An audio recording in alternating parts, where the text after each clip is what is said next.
Did you know that NFPA 72 actually has a special allowance in there for corridor visible notification that might significantly reduce the number of notification appliances that you need to put in a corridor? Now, the allowance is if I have a corridor that doesn't exceed 20 feet in width, I'm allowed to use either the room spacing method, which is probably the more common method that you're used to, which is based on the candela output, it covers a certain area, or I can use the corridor spacing rules.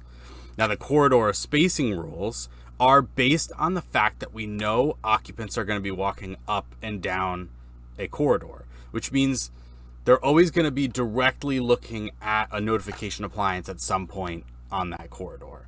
So because of that, we're allowed to use minimum 15 candela notification appliances, so kind of fairly dim or not as bright notification appliances, and we can place them every 100 feet throughout a corridor, and provided that one appliance is within 15 feet of each end of the corridor.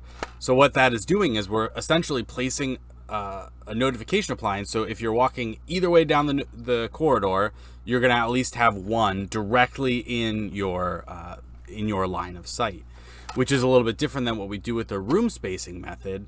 In the room spacing method is we're trying to have this so bright that it can actually light up areas in the room and someone can perceive that there's a flash happening if they're not directly looking at the notification appliance. But in a corridor, we can assume that people are going to be walking up and down that corridor. So we can do that every 100 feet, put a 15 candela notification appliance, and then one within 15 feet of the end of those corridors.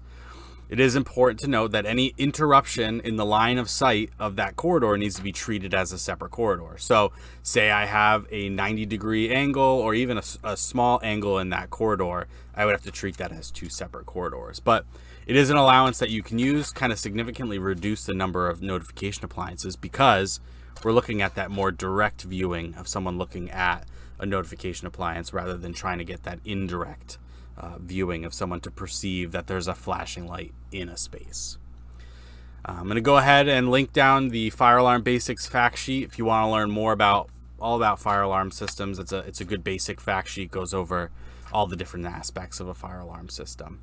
Thank you.